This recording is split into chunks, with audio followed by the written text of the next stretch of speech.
처음에는 깜짝 놀라는 듯 했지만 이내 머리를 제 어깨에 기대며 조용히 있었습니다. 그 신호를 받아들이며 저는 조심스럽게 그녀의 얼굴을 잡고 키스를 시도했습니다. 처음에는 머뭇거리던 그녀도 점차 열정적으로 응하며 제 감정에 답해 주었습니다. 서로의 입술이 맞닿고 체온이 가까워질수록 저도 모르게 더욱 대담해졌습니다. 그녀도 제 손길에 반응하며 조금씩 몸을 맡기기 시작했습니다. 술 기운에 용기가 더해지자 저는 그녀를 테이블 위로 살며시 눕혔고 천천히 그녀의 옷을 살짝 올렸습니다. 예상했던 대로 그녀의 몸매는 완벽했습니다. 제 손이 그녀의 허리를 감싸고 피부를 따라 미끄러지듯 움직일 때마다 그녀는 작은 신음을 흘렸습니다. 처형은 눈을 감은 채 제 손길을 받아들이며 서서히 긴장을 풀어갔습니다. 저는 한순간도 놓치고 싶지 않아 천천히 그녀의 몸을 탐색하며 입맞춤을 이어갔습니다. 그녀의 숨소리가 점점 깊어지고 체온이 더욱 뜨거워질 때쯤 그녀도 저를 감싸 안으며 적극적으로 반응하기 시작했습니다. 그렇게 우리는 더 이상 참을 수 없는 감정에 휩싸여 서로를 강하게 끌어안으며 하나가 되었습니다. 안녕하세요. 오늘의 사연입니다. 아직도 그날이 생생하게 떠오릅니다. 저는 올해 48살이 되었고 2년 전 코로나로 아내와 사별했습니다. 원래부터 몸이 좋지 않았던 아내였지만 코로나에 감염된 뒤 회복하지 못하고 세상을 떠났지요. 저와 아내는 대학 커플이었습니다. 대학 졸업 직후 첫 아이가 생긴 덕분에 서둘러 결혼식을 올렸고 그 이후로도 참 많은 일들을 함께 겪었습니다. 이제와 돌이켜보면 아내와 함께한 추억들이 얼마나 소중했는지 새삼 깨닫게 됩니다. 아내는 저보다 3살 어렸습니다. 제게 있어 아내는 빛 같은 존재였어요. 항상 상냥하고 웃을 때면 눈이 반달 모양으로 변하고 눈동자가 반짝반짝 빛나던 사람이었지요. 아내는 다른 사람들에게도 늘 다정했습니다. 아내와 처음 만난 건 제가 대학 2학년을 복학하고 나서였습니다. 군 복무를 마치고 학교로 돌아온 직후였는데 어쩌다 보니 관심이 생긴 선택 과목에 공개 수업을 한번 들어가 보게 되었어요. 늘 다니던 전공 수업 말고 다른 과 수업도 한번 구경해보고 싶어서였죠. 그 수업에서 저는 처음으로 아내를 보았습니다. 실제로 그때는 저 사람 대체 누구지 하는 호기심 반, 설렘 반이 뒤섞여 있었어요. 머리카락을 말아 올린 상태였는데 커다란 눈이 특히 눈에 띄었고 왠지 모르게 따뜻한 인상을 주는 학생이었습니다. 수업이 끝나고 나니 제 머릿속엔 온통 그 낯선 여자 생각뿐이었죠. 그래서 같이 수업을 듣던 다른 학생들에게 혹시 저 학생이 누군지 아느냐, 원래 어떤 과에 있었느냐 하고 물어봤는데 그때 들은 이야기가 원래 다른 과였는데 전과를 해서 이번 학기부터 이 과 수업을 듣고 있다는 것이었습니다. 전과를 할 정도면 자기 진로나 공부에 대한 생각이 확고한 사람이겠구나, 대단하네 라고 막연히 생각하며 그녀가 더욱 궁금해졌습니다. 그런데 그 호기심을 어떻게든 행동으로 옮기고 싶었어요. 사실 저는 그 무렵 집안 사정도 좋지 않고 알바를 여러 개 뛰어야 겨우 생활비를 충당하는 형편이었습니다. 게다가 막 복학한 터라 학교에는 친구들도 많이 없고 동아리 활동도 잠시 접은 상태였죠. 그럼에도 불구하고 이상하게 용기가 나더군요. 젊음의 패기였는지 아니면 단번에 사랑에 빠졌다고 느꼈던 감정 때문인지 저는 그냥 그녀에게 안녕하세요. 저 혹시 이 수업 계속 들으시나요? 라며 용감하게 말을 걸었습니다. 물론 처음에는 별다른 대답을 듣지 못했어요. 아내도 저를 경계했는지 네, 듣긴 하는데 왜요? 하는 식으로 의아해하더라고요. 그래서 저는 한두 마디라도 더 이어가 보려고 저도 이 수업 흥미가 생겨서 듣고 있는데 사실 혼자라서 질문도 잘 못하겠고 혹시 스터디를 같이 해볼 생각은 없으세요? 라고 제안했습니다. 그때 아내가 고개를 갸웃하더니 아직은 잘 모르겠어요. 그래도 나중에 문제 풀다 막히면 같이 의논할 수 있겠네요. 라고 답했죠. 지금 생각해보면 그게 아내가 처음으로 저에게 마음의 문을 조금 연 순간이 아니었나 싶습니다. 그렇게 저는 대화의 실마리를 잡고 수업 끝날 때마다 조금씩 그녀에게 말을 걸고 때로는 과제나 시험 정보도 공유하면서 친해지기 시작했습니다. 그리고 얼마 안 가 저는 그녀에게 적극적으로 데이트를 신청하게 되었습니다. 돌아보면 참 무모한 용기였는데 카페에서 차라도 한잔 하시겠어요? 라는 말로 자연스럽게 만남을 이어갔습니다. 한 번, 두 번 만나면서 서로를 조금씩 알게 되었고 그 과정에서 그녀가 사실은 언어학에 관심이 많았는데 문학 쪽으로 전과를 한 사연도 듣게 되었죠. 제 전공은 IT 계열이라 전혀 달랐지만 대화할 때면 서로의 전공 이야기를 나누는 게 의외로 흥미로웠습니다. 대학 2학년 말부터 그렇게 데이트를 시작했고 정확히 6개월 만에 저희는 공식적으로 연인이 되었습니다. 저로서는 인생 최대의 승부수였어요. 돈도 집안 백그라운드도 딱히 내세울 게 없는 형편이었지만 그래도 내 진심을 보여주자라는 마음이 강했습니다. 아내 역시 제 경제적 여건이나 배경보다도 제 성격과 노력하는 태도를 더 높이 사주었던 것 같아요. 제가 알바를 3개나 병행하면서도 수업을 빠지지 않고 프로젝트 과제까지 꼬박 챙기는 모습을 보고 참 성실하다고 칭찬해 주었거든요. 문제는 대학 4학년 때 터졌습니다. 지금 떠올리면 참 처없던 시절이었어요. 그 전까지 아내와 관계를 가질 때면 늘 피임에 신경을 썼습니다. 저희끼리 우스갯소리로 고무장갑이라고 부르며 서로 조심했죠. 그런데 어느 방학 때 제가 알바를 정말 열심히 해서 모은 돈으로 여자친구와 어디라도 좋으니 여행을 가고 싶다는 마음이 생겼습니다. 마침 항공권 할인 이벤트가 떠서 우리가 향한 곳이 바로 제주도였어요. 동아리에서 나과 친구들과 함께 가본 적은 있었지만 여자친구와 단둘이 여행을 떠나는 건 처음이었습니다. 2박 3일간의 여행은 정말 꿈 같았어요. 바닷가도 걷고 맛집도 가보고 야시장 구경도 하고 스쿠터를 빌려 해변 도로를 달리기도 했죠. 그런데 문제는 마지막 날 밤이었어요. 준비해간 고무장갑을 이미 다 써버린 상태였습니다. 그때 저는 순간적으로 한 번 정도는 괜찮겠지, 설마 한 번에 임신하진 않겠지 라는 어리석은 마음을 품었습니다. 아내도 저도 분위기에 휩쓸려 서로를 깊이 원했던 터라 결국 그날 밤 아무런 대비책 없이 관계를 가졌습니다. 여행이 끝나고 학교로 돌아온 지 5주쯤 지난 어느 날 아내가 저를 조용히 불렀습니다. 나 요 며칠째 생리가 안 와. 왠지 느낌이 이상해 라는 말을 듣고 우리는 급히 약국에서 테스트기를 사서 확인했습니다. 그때 아내가 눈물을 글썽이며 제게 테스트기를 건네줬는데 처음엔 제가 그게 뭔지조차 잘 몰랐어요. 2줄이 선명하게 나타난 테스트기를 보고 아내는 울면서 임신 사실을 전했습니다. 제 머리는 순간 새하얗게 변했지만 남자라면 책임져야 한다는 생각이 곧바로 들었고 무엇보다 저는 이미 그녀와 결혼까지 생각했을 만큼 진심이었기에 두려움과 걱정보다도 그래, 같이 키우자, 우리 결혼하자 라는 말을 서둘러 했던 기억이 납니다. 물론 현실은 녹록지 않았습니다. 아직 졸업을 하지 않은 상태였고 저는 이제 막 취업 준비를 시작해야 하는 상황이었어요. 아내는 배가 불러오면 당연히 한 학기를 쉬거나 휴학을 해야 할 수도 있었죠. 인터넷이 지금처럼 발달하지 않았던 시절이라 임신과 출산, 그리고 결혼에 대한 정보를 얻으려면 친척이나 선배 혹은 동네 지인들에게 일일이 물어보는 수밖에 없었습니다. 그래도 먼저 해야 할 일은 아내 부모님께 사실을 알리고 용서를 구하는 것이었습니다. 아내 손을 꼭 잡고 혹시 모를 상황에 대비해 아내의 언니와 함께 장인어른, 장모님을 뵈러 갔습니다.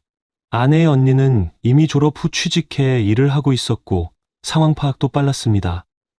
아버지, 동생이 임신을 했습니다. 지금 남자친구는 책임을 지겠다고 하니 너무 화만 내지 말고 들어보세요. 라며 분위기를 잡아주었죠.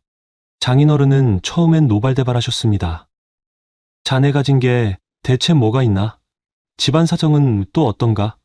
결혼할 때 집에서는 뭘 해줄 수 있나? 하고 물으실 때 저는 대답할 말이 없었습니다. 저는 대학생이고 집안은 형편이 좋지 않아 결혼에 도움을 받을 수 없습니다. 그래도 제가 열심히 일해 어떻게든 아이와 제 아내가 굶지 않도록 하겠습니다. 라고 한참 동안 고개를 숙이고 말씀드렸습니다. 장인어른은 한숨을 푹 쉬더니 에휴 어찌됐든 이미 아기가 생겼으니 내가 뭐라 하겠나. 대신 책임 제대로 져야 할 게야. 라고 하시더군요. 사실 그때 처형과 장모님이 끈질기게 설득해 주지 않았다면 저 혼자였으면 아마 그대로 쫓겨났을지도 모릅니다. 결혼 승낙이 떨어지기까지 2-3시간 넘게 걸렸으니까요. 그리하여 저희는 먼저 혼인신고를 하고 결혼식은 나중으로 미루자고 결론을 냈습니다. 둘 다 졸업을 앞두고 있고 취업 준비까지 해야 한 이식을 제대로 치를 상황이 아니었거든요. 다행인 것은 제가 전공한 분야가 그 당시 꽤 수요가 많아 취업이 비교적 잘 되었다는 점이었습니다. 저는 졸업하자마자 바로 중견 IT 기업에 입사했고 초봉치고는 꽤 괜찮은 수준의 월급을 받을 수 있었습니다. 그 덕분에 작은 원룸이라도 얻어서 쉬운 살림을 시작할 수 있었습니다. 그러나 아내는 출산으로 몸이 힘든 상태에서도 포기하지 않겠다며 계속 공부를 이어갔습니다. 사실 저는 몸조리나 잘했으면 좋겠다. 굳이 무리해서 공부하거나 취직하지 않아도 된다고 했지만 아내는 자신의 꿈을 완전히 놓고 싶지는 않았다고 하더군요. 이 부분은 나중에 많이 고마우면서도 한편으로 미안한 마음이 들었습니다. 결혼하고 아이를 낳게 되면서 본인이 원했던 방향으로 가지 못하는 건 아닐까 하는 걱정이 있었거든요. 아내는 출산 직전까지도 틈틈이 온라인 강의를 듣거나 책을 참고해 과제나 레포트를 작성했습니다.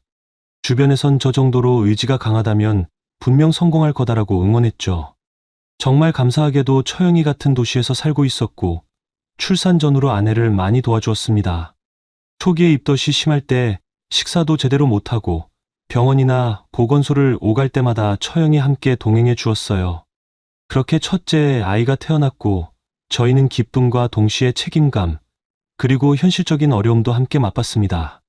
밤낮 가리지 않고 울어대는 아기 때문에 잠을 설치기 일쑤였고 아내는 호르몬 변화로 산후 우울증 기운도 좀 있었습니다.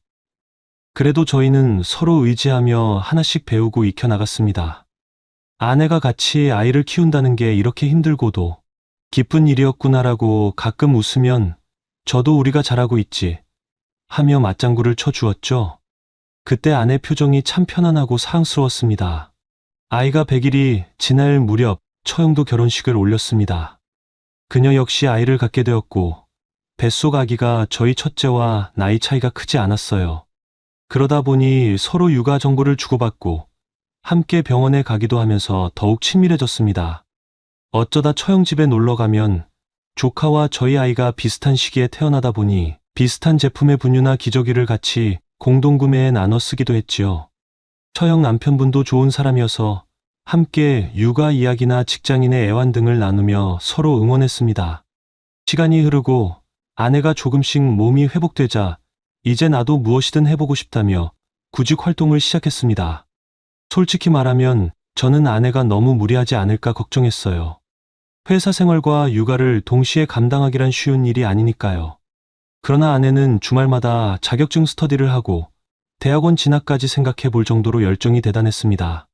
결국 아내는 대학을 마치고 아이가 돌 무렵부터 실무 경험을 쌓을 수 있는 중소기업에 들어가 일하기 시작했습니다.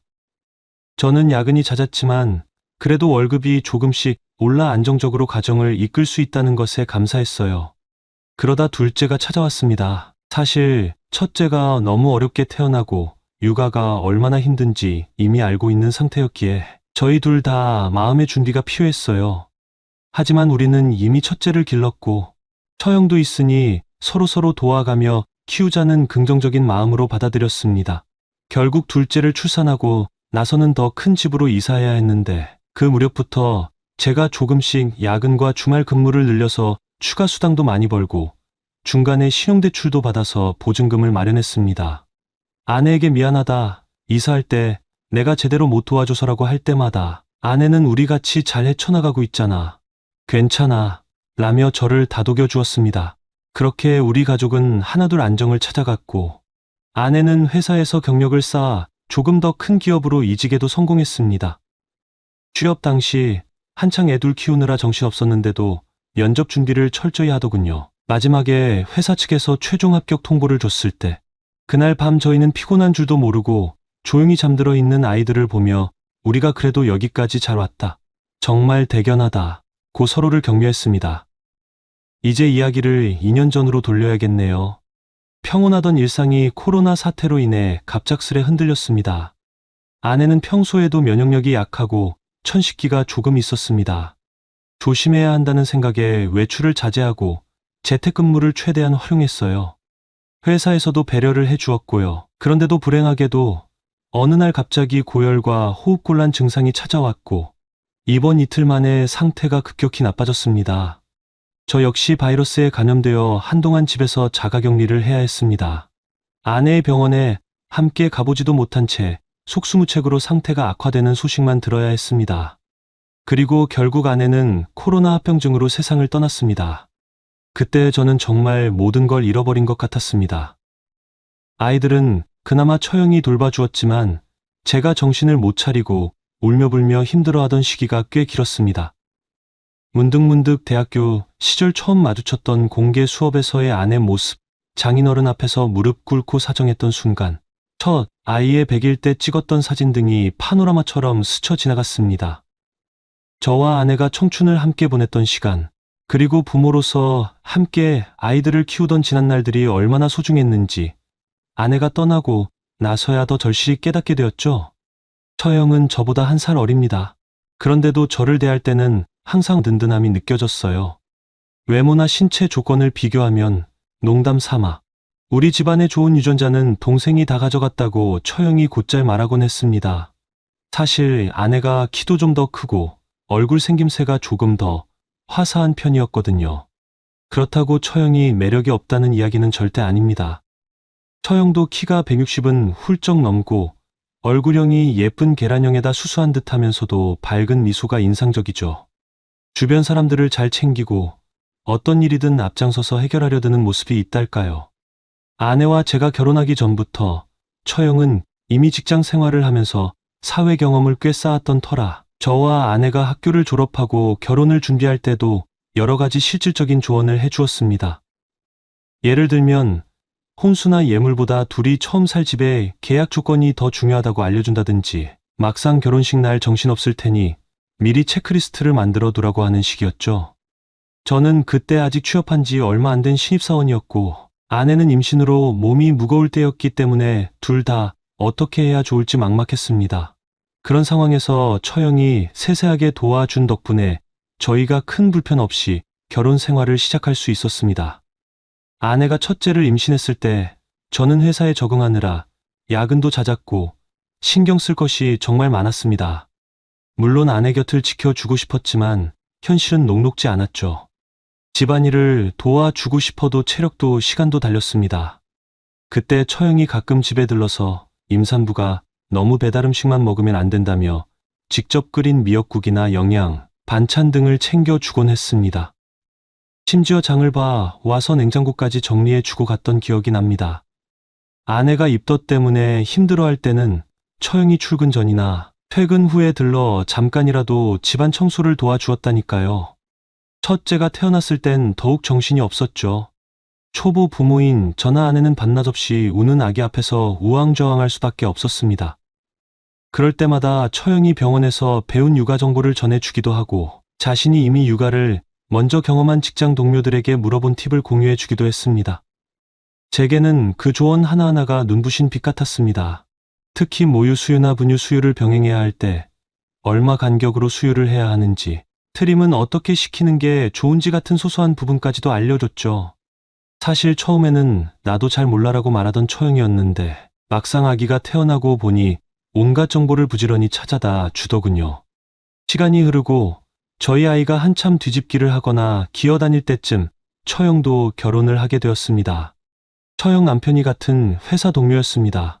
둘 다 성격이 참 잘 맞아서 이 자매는 정말 좋은 배우자를 만났구나 하고 흐뭇하게 생각했지요. 결혼 후 얼마 지나지 않아 처형도 딸아이를 출산했고 그러나 곧 임신휴가로 인해 회사 일을 그만두는 선택을 했습니다. 회사 복직이 쉽지 않아 보이기도 했고 처형은 새로운 일을 해보고 싶은 욕심도 있었던 모양입니다. 그래서 처형은 작은 분식집을 차렸습니다. 저희 아파트 근처 상가에 매장을 얻어 떡볶이, 김밥, 튀김 같은 메뉴를 파는 식당이었죠. 내 손맛을 제대로 한번 시험해보고 싶다는 게 처형의 말이었습니다. 결정적으로 저희가 사는 지역이 꽤 대단지 아파트였기에 장사가 잘 될 거라는 확신이 있었다고 하더군요. 예상대로 손님이 끊이지 않을 정도로 장사가 번창했습니다. 장을 보고 새벽같이 재료를 손질하고 낮부터 밤까지 분식집을 지키며 일하는 걸 보면 참 부지런한 사람이구나 싶었어요. 자연스럽게 저나 아내 그리고 아이들도 공짜로 맛있는 분식을 자주 얻어먹었죠. 당시만 해도 저희 부부와 처형 부부는 정말 가까운 사이로 지냈습니다. 아이들도 자주 함께 놀았고 주말마다 양가가 모여서 캠핑을 가거나 펜션을 잡고 놀러 다니기도 했죠. 큰 놀이공원이나 워터파크를 함께 방문하기도 하고 여행지를 함께 정해 미리 예약한 후 연휴를 보내기도 했습니다. 지금 생각하면 그 시간이 제 인생에서 가장 행복이 넘쳤던 시절이 아니었나 싶습니다. 그러나 5년 전 처형이 큰 아픔을 겪었습니다. 남편이 바람을 피운 것도 모자라 집안 돈을 몰래 빼돌려 내연녀의 사업에 투자했다가 사기를 당해 손해를 크게 본 거죠. 저희 부부도 뒤늦게 그 사실을 알게 되어 적잖이 충격을 받았습니다. 결국 이 일로 두 사람은 이혼을 하게 되었습니다. 딸을 데리고 혼자 살아가야 하는 처형은 정말 힘들어 보였습니다. 주변에선 그래도 아이를 위해 한 번 더 생각해봐야 하는 것 아니냐고 했지만 처형 입장에서는 배신감이 너무 컸고 실제로 남편이 그 사건 이후에도 내연녀를 완전히 정리하지 못했다고 하니 돌이킬 수 없었나 봅니다. 처형은 표면적으로는 여전히 씩씩했지만 아내가 몰래 제게 털어놓은 바에 따르면 언니가 밤마다 혼자 술을 마시고 울곤 한다고 하더군요. 바쁘다는 핑계로 주위 사람들에게는 괜찮은 척했어도 속은 얼마나 무너져 내렸을지 짐작조차 되지 않았습니다. 그래도 우리 부부가 처형에게 힘들면 언제든 말해라. 필요한 건 무엇이든 도와주겠다고 다독인 덕분인지 처형은 분식집을 계속 꾸려나가며 조금씩 마음을 추스른 듯 했습니다. 아내가 세상을 떠난 지 벌써 2년이 지났습니다. 코로나 사태로 한순간에 그녀가 제 곁에서 사라졌다는 사실이 지금도 가슴 한구석을 후벼팝니다. 원래부터 몸이 좋지 않았고 기저질환이 있었던 아내였기에 바이러스 감염 이후 폐렴합병증이 급격히 악화되었습니다. 하지만 설마 그렇게 빨리 떠나게 될 줄은 정말 꿈에도 몰랐습니다. 당시 저는 격리된 상태여서 그녀 곁에 있어 주지 못했죠. 그녀는 마지막 순간 얼마나 두려웠을까, 얼마나 우리 가족을 그리워했을까 하는 생각만 하면 잠도 제대로 오지 않고 술로 밤을 지새우는 날도 잦아졌습니다. 아내가 떠난 뒤 저와 아이들의 삶은 눈에 보일 정도로 크게 달라졌습니다. 첫째는 이미 대학 졸업을 앞둔 성인이었기에 제 걱정에서 조금 벗어나 있었지만 둘째는 아직 고등학생이라 여러 면에서 부모의 손길이 절실했습니다. 그런데 저는 아내를 잃은 충격과 슬픔에 빠져 몸과 마음이 제대로 움직이지 않았고 당장 밥이며 빨래며 집안일이 눈앞에 산더미처럼 쌓였습니다. 아침에 일어나면 늘 먼저 아이들 도시락을 챙겨주던 아내가 없다는 사실이 저를 절망하게 만들었고 퇴근 후 아무도 없는 집에 들어설 때면 끔찍하게 외로웠습니다. 하루는 현관에 들어서자마자 아무 생각 없이 여보, 나왔어라고 습관처럼 말하려다 눈물을 쏟은 적도 있었습니다. 제 정신이 온전치 않으니 둘째 아이 역시 방에 혼자 틀어박혀 있는 시간이 늘어갔고 서로의 마음을 돌볼 여력조차 없었습니다. 그런 저희를 가장 가까운 곳에서 돌봐준 사람이 바로 처형이었습니다. 처형도 한참 분식집을 운영하느라 매일 아침부터 밤까지 바쁘게 뛰어다녔지만 아내가 세상을 떠난 직후부터 거의 매일같이 저희 집에 들러 챙겨주곤 했습니다. 그때까지 저희는 가족끼리 잘 지낸다 정도였는데 아내가 떠난 후로부터는 처형이 아내의 빈자리를 대신해준다는 생각이 들 만큼 적극적으로 도와주었습니다. 오늘 저녁은 차려 먹었어요? 둘째 학교 다녀와서 밥은 먹였어요? 처형이 늘 이런 식으로 안부를 물어왔습니다. 시시콜콜한 것 같아도 그 질문 하나가 제겐 큰 의미였습니다. 제가 마냥 멍하니 앉아 슬픔에 빠져 있을 때 처형이 사다 준 장바구니 속 야채와 고기를 보고서야 부엌으로 발걸음을 옮길 수 있었습니다. 아이도 마찬가지였죠. 반찬이 없다고 컵라면으로 끼니를 해결하던 녀석이 어느 순간부터 이모가 해놓고 간 반찬이 남아있으니 그거 데워 먹어야겠다고 조금씩 일상의 리듬을 되찾았습니다. 저는 밤마다 아내의 부재를 떠올리며 술잔을 기울이기 일쑤였습니다. 그 시기에 처형이 제게 전화를 걸어 제부, 술 좀 줄이세요. 그러다 몸 상해요. 그리고 울고 싶으면 울어요. 꾹 참지 말고 라고 말해주었습니다. 때로는 처형이 새벽녘까지 전화를 붙들고 있어 주거나 직접 집 앞으로 달려와 저를 달래주기도 했습니다.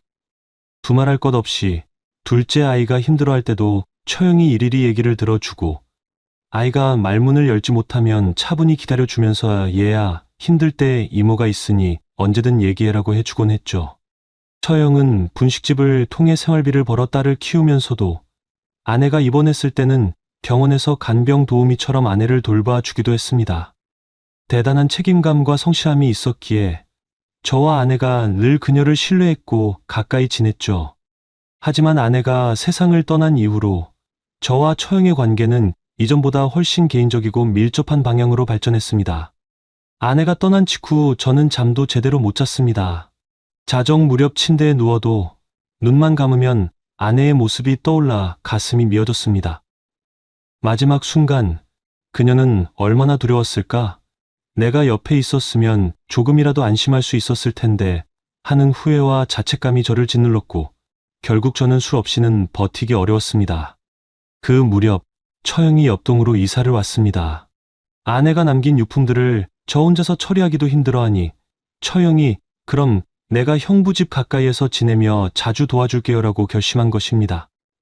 실제로 옆동에 살게 되자 처형은 하루가 멀다 하고 저희 집 문을 두드려 반찬 좀 만들어 왔는데 형부랑 둘째가 같이 먹어요라거나 오늘 내가 빨래 좀 돌려놓고 갈게요 하며 살림을 챙겨주었습니다. 자연스럽게 저와 처형은 자주 마주치게 되었고 종종 함께 아이들 얘기를 나누거나 아내 이야기로 울고 웃는 시간이 늘어났습니다. 둘째 아이가 방 안에서 혼자 떨어져 지내는 시간이 길어질 때면 처형이 같이 밥 먹자고 문을 두드려 아이를 식탁으로 나오게 만들었습니다. 또 어느 날은 처형이 퇴근 후에 분식집 문을 일찍 닫고 와서 저와 둘째를 위해 직접 카레를 만들어 주기도 했습니다. 저 역시 처형이 무리하는 건 아닌지 종종 걱정했습니다. 내가 처형에게 부담을 주는 건 아닐까 싶어서 괜히 민망할 때도 많았죠. 그러나 그녀는 남 돕는 것도 아니고 제부랑 조카들이잖아요. 가족끼리는 힘든 거 있을 때 도와야죠. 라며 오히려 담담하게 말했습니다. 이런 대화가 오갈수록 저와 처형 사이에는 말로 설명하기 어려운 정서적 유대가 깊어졌습니다. 아내가 세상을 떠난 지 1년이 되는 날을 앞두고 저는 감당하기 힘들 정도로 마음이 무거웠습니다. 아직도 아내가 떠났다는 사실이 실감나지 않았거든요. 아이들도 한동안 우울감에 빠져 있는 상태였습니다. 그 무렵 처형이 먼저 일주기에 간단히 식사를 마련하고 가족들이 모여 아내를 추억하는 시간을 가지면 어때요? 라고 제안했습니다. 사실 저는 일주기 행사조차 엄두가 나지 않았는데 처형은 스산 메뉴부터 추모 영상 제작까지 전부 계획해줬습니다. 그날 작은 가족 모임에서 아내의 사진을 보며 서로 추억을 나눌 때 저는 처음으로 아내가 정말 떠났구나 하고 실감했습니다. 그리고 그 자리를 준비해준 처형에게 눈물로 고맙다고 인사를 전했죠. 그리고 아내의 첫 번째 기일이 되었습니다. 아이들이 너무 기분이 무거우니 우리 같이 지내자고 했어요. 그리고 그날 저는 평소 씩씩하고 강인한 모습을 보이던 처형의 진짜 모습을 보게 되었습니다. 그날 밤 우리는 조용히 아내를 떠올리며 시간을 보냈습니다. 둘째가 엄마 생각난다고 울었고 저희들도 마음이 좋지 않았어요. 그래도 처형이 둘째를 다독여주며 분위기를 추슬러 주었고 그렇게 하루가 저물어 갔습니다. 밤이 늦어지자 각자 방으로 향해 잠을 청했지요. 저도 술 기운에 잠이 들었는데 새벽에 목이 말라 깨어났습니다. 물을 마시러 나가려는데 처형의 방에서 작은 소리가 들렸습니다. 저는 궁금한 마음에 조용히 그녀의 방 앞으로 다가갔죠. 문 앞에서 귀를 대고 들어보니 그녀가 울고 있는 소리가 들렸습니다. 그리고 아내의 목소리도 희미하게 들려왔습니다. 곰곰이 들어보니 예전에 우리가 가족 여행을 갔을 때 찍었던 영상을 보고 있는 듯했습니다. 화면 속에서 밝게 웃으며 장난치던 아내의 모습이 떠올랐습니다. 처형은 그 영상을 보며 하염없이 울고 있었어요. 그리고 혼자 중얼거리는 소리가 들렸습니다. 그제야 저는 그녀가 잃은 것이 무엇인지 깨달았습니다. 저는 아내와 한 가족으로 지낸 지 20여 년밖에 되지 않았지만 처형은 아내와 40여 년을 함께한 가족이었습니다. 어쩌면 저보다도 더 큰 상실감을 느끼고 있었을지도 모릅니다. 저는 조용히 뒷걸음질 쳐 나왔고 그녀가 이 모습을 다른 사람에게 보이고 싶지 않을 것 같아 아무것도 모르는 척하기로 했습니다. 고등학생인 둘째는 엄마가 없는 현실을 부정하듯 한동안 학교 수업을 빼먹고 PC방에서 시간을 보내는 등 눈에 띄게 반항을 했습니다. 한 번은 심하게 늦게 귀가해서 제가 화를 내며 문 앞에서 소리를 질렀죠. 그런데 뜻밖에도 아이가 문을 꽝 닫고 나가버리니 도무지 어찌해야 할지 모르겠더군요. 그때 또 처형이 개입해 아이에게 전화를 걸어 차분히 대화를 시도했습니다. 내 마음이 어떤지 이모도 알 것 같아. 이모도 한때는 모든 게 무너진 것 같았어. 그래도 이렇게 도망치면 내가 가장 힘들어질 뿐이야. 라는 말로 아이를 달랬고, 결국 몇 시간 뒤 둘째가 다시 집으로 돌아와 제게 조심스럽게 사과했습니다. 그 뒤로 저는 처형에게 고마움과 동시에 아이를 위해서라도 정신을 더 똑바로 차려야겠다는 책임감을 느꼈습니다. 분식집도 한동안은 코로나 여파로 매출이 줄었다고 들었습니다. 처형은 어려움을 극복하기 위해 온라인 판매나 배달 서비스를 강화했고, 신메뉴 출시 이벤트도 열었습니다. 어느 날 처형이 형부, 조카들이랑 같이 와서 새로 만든 오므라이스랑 컵떡볶이 좀 맛봐요. 평가도 해주고요. 하고 초대하더군요. 둘째와 함께 가게에 들렀는데 평소보다 더 밝은 모습의 처형이 계산대에 서 있었습니다. 그날 저희가 이건 매콤하면서도 달달한 맛이 살짝 부족해요. 설탕 대신 조청 같은 거 써보면 어떨까요? 라고 의견을 내자 처형이 좋은 아이디어인데요. 역시 우리 가족 최고라며 웃었습니다. 아이도 그 순간만큼은 엄마를 잃은 슬픔에서 잠시나마 벗어난 듯 기분 좋아 보였습니다. 아내를 잃은 슬픔에서 헤어나지 못하던 저를 가장 가까운 거리에서 보살펴주고 아이까지 돌봐주는 처형. 둘 다 힘든 시간을 겪고 같은 상처를 조금씩 공유하는 듯하다 보니 어느 순간부터 서로에게 마음이 기울기 시작한 게 사실입니다. 처음에는 단순히 서로를 의지한다 정도였는데 시간이 흐르면서 어쩌면 그 이상의 감정이 싹트고 있다는 걸 저도 처형도 느끼고 있었습니다. 하지만 저는 처형을 보고 무슨 생각을 하는지 스스로 질책했습니다. 진짜 시간이 모든 것을 치유해 주더군요. 저와 우리 가족들이 그 아픔 속에서 점차 헤어나오고 평범한 일상으로 돌아갔습니다.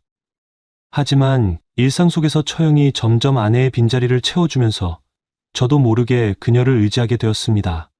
그녀가 있으면 마음이 안정되고 없으면 왠지 불안한 감정이 들었습니다. 힘든 하루가 끝나갈 무렵, 몸과 마음이 지쳐갈 때면 남자라면 누구나 겪게 되는 감정이 밀려옵니다. 저 역시 그런 순간마다 몰래 외국 영상들을 보며 스스로를 달래곤 했습니다. 화면 속 장면들이 한동안 제 감각을 자극했지만 영상이 끝난 후 조용한 방 안에서 남겨진 것은 언제나 한 가지 이미지였습니다. 그것은 마치 그림자처럼 따라다니는 처형의 모습이었습니다. 그 이미지는 제 머릿속에서 지워지지 않고 계속해서 맴돌았습니다. 오랜 시간 가까이 지내다 보니 그녀의 나체를 직접 본 적은 없지만 그 외의 모든 모습들은 너무도 익숙했습니다. 함께 생활하며 자연스럽게 공유한 순간들이 많았고 그 과정에서 보게 된 그녀의 여러 모습들이 머릿속 깊이 남아 있었습니다. 집 안에서 그녀가 허리를 숙여 무언가를 할 때 헐렁한 옷 사이로 스치듯 보이던 풍만한 가슴의 곡선이 떠오릅니다. 펜션에서 함께 놀았던 어느 날 아무 생각 없이 방 문을 열었을 때 그녀가 옷을 갈아입고 있었고 깜짝 놀라 손으로 몸을 가리던 모습도 선명합니다. 그 순간 저는 황급히 문을 닫았지만 그 짧은 순간에 본 장면이 지워지지 않았습니다. 또한 그녀의 집에 놀러 갔을 때 아침에 마주쳤던 기억도 잊히지 않습니다. 부스스한 머리로 졸린 눈을 반쯤 뜨고 저를 바라보던 그녀. 그런데 그때 그녀는 속옷을 입지 않은 상태였고 얇은 옷 사이로 자연스레 드러난 몸의 라인이 눈에 들어왔습니다. 저는 애써 시선을 피하려 했지만 그 순간의 이미지가 머릿속 깊이 각인되었습니다. 그때마다 처형이니까 다른 생각은 하지 말자라고 다짐했지만 시간이 흐를수록 오히려 그녀의 모습이 더욱 선명하게 떠올랐습니다. 그리고 지금은 그때보다 더 강하게 저를 사로잡고 있습니다. 밤이 깊어질수록 조용한 방 안에서 그 기억들이 더욱 선명해집니다. 함께한 순간들이 잔잔하면서도 치명적인 감정으로 다가오고 저도 모르게 다시금 떠올리게 됩니다. 결국 저는 매번 스스로를 달래며 잊히지 않을 그 장면들을 다시 한번 되새기게 됩니다. 시간이 흐를수록 사라지기는커녕 더욱 선명해지는 기억들. 그것들은 마치 순결처럼 제 안에 자리 잡아 저를 지배하는 듯합니다. 이런 시간이 길어지면서 세상을 떠난 아내에 대한 죄책감과 동시에 처형에 대한 그리움이 머릿속에서 끊임없이 싸우는 듯한 기분이 들었습니다. 한편으로는 아내를 잃은 슬픔과 외로움이 남아 있었고 다른 한편으로는 처형이 보여주는 따뜻한 관심과 애정 어린 눈빛이 복잡하게 뒤섞이며 마음을 흔들었습니다. 시간이 지날수록 제 감정이 단순한 유대감이 아니라는 것을 깨닫게 되었고, 어느 순간부터는 처형도 저와 같은 감정을 느끼고 있는 것은 아닐까 하는 생각이 들었습니다. 처형이 저를 바라보는 눈빛, 가끔씩 신경 써주는 모습들은 단순한 가족 이상의 감정으로 느껴졌습니다. 물론 제가 착각하는 것일 수도 있겠지만 어느 날 퇴근 후 더는 참을 수 없어 집으로 가지 않고 처형의 가게로 향했습니다. 그녀의 태도를 확인하고 싶었습니다. 가게 문을 열고 들어가니 처형이 반갑게 맞아주었습니다. 저는 자연스럽게 술 생각이 난다고 핑계를 대며 한쪽 구석 테이블에 앉았고 순대와 내장을 좀 가져다 달라고 했습니다. 마감 시간이 얼마 남지 않아 손님은 없었고 저는 혼자 냉장고에서 소주를 꺼내 들었습니다. 얼마 지나지 않아 처형이 순대와 내장 그리고 오뎅탕을 내려놓고 돌아서려 하길래 불러 세웠습니다. 어차피 이 시간에 마감할 테니까 같이 합시다. 처형은 잠시 저를 바라보며 고민하는 듯 했지만 이내 고개를 끄덕이며 먼저 드세요. 잠깐 정리하고 올게요. 라고 말하고 가게 정리를 마친 뒤 제 옆에 앉았습니다. 잔을 채우고 가볍게 건배를 한 후 우리는 일상의 대화를 나누기 시작했습니다. 서로의 근황을 묻고 아내가 살아있을 때의 이야기와 가족 이야기 등을 나누며 한동안 편안한 분위기가 이어졌습니다. 그러다 어느덧 수주 2병이 비워지고 나니 마음속 깊이 눌러두었던 감정이 점점 끓어오르며 더는 참을 수 없게 되었습니다. 저는 술기운을 빌려 용기를 내었습니다. 처형 당신 좋아합니다. 술기운이 도는 상태였지만 이 말만큼은 명확하게 전해야 한다는 생각뿐이었습니다. 처형은 놀란 듯한 표정을 지으며 저를 바라보더니 곧 시선을 피했습니다. 그리고 아무 말 없이 소주 한 잔을 단숨에 들이킨 후 조용히 말했습니다. 그래서 지금 뭐 하자는 거예요? 그 말에 저는 순간 멍해졌습니다. 내가 착각했나 보다 싶은 생각이 들었고 너무 창피한 나머지 얼른 자리를 피하고 싶었습니다. 미안합니다. 처형. 황급히 일어나 도망치려는 순간 처형이 제 손을 붙잡았습니다. 좋아해서 어떻게 하고 싶은데요? 순간 머릿속이 하얘졌습니다. 그녀의 눈을 바라보며 진심을 담아 답했습니다. 같이 있고 싶습니다. 그 말과 동시에 그녀를 덥석 끌어안았습니다. 처음에는 깜짝 놀라는 듯 했지만 이내 머리를 제 어깨에 기대며 조용히 있었습니다. 그 신호를 받아들이며 저는 조심스럽게 그녀의 얼굴을 잡고 키스를 시도했습니다. 처음에는 머뭇거리던 그녀도 점차 열정적으로 응하며 제 감정에 답해 주었습니다. 서로의 입술이 맞닿고 체온이 가까워질수록 저도 모르게 더욱 대담해졌습니다. 그녀도 제 손길에 반응하며 조금씩 몸을 맡기기 시작했습니다. 술 기운에 용기가 더해지자 저는 그녀를 테이블 위로 살며시 눕혔고 천천히 그녀의 옷을 살짝 올렸습니다. 예상했던 대로 그녀의 몸매는 완벽했습니다.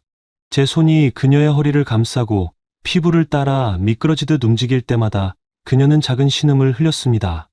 처형은 눈을 감은 채 제 손길을 받아들이며 서서히 긴장을 풀어갔습니다. 저는 한순간도 놓치고 싶지 않아 천천히 그녀의 몸을 탐색하며 입맞춤을 이어갔습니다. 그녀의 숨소리가 점점 깊어지고 체온이 더욱 뜨거워질 때쯤 그녀도 저를 감싸 안으며 적극적으로 반응하기 시작했습니다. 그렇게 우리는 더 이상 참을 수 없는 감정에 휩싸여 서로를 강하게 끌어안으며 하나가 되었습니다. 모든 황홀한 시간이 끝나고 정신을 차리고 보니 2시간이나 흘러 있었습니다. 가게 안은 조용했고 우리는 천천히 몸을 추스르며 함께 가게를 정리했습니다. 그리고 서로 말없이 집으로 향했습니다. 집으로 가는 길, 현실이 밀려오면서 복잡한 감정이 밀려왔습니다. 둘의 마음이 서로를 향해 있다는 것은 분명했지만 아이들의 생각, 가족과 친지, 지인들의 시선이 걱정되었습니다. 우리의 관계가 밝혀지면 나보다도 처형에게 더 큰 부담이 될 것은 명백했기 때문입니다. 그 후 우리는 비밀스럽게 관계를 유지하기로 했습니다.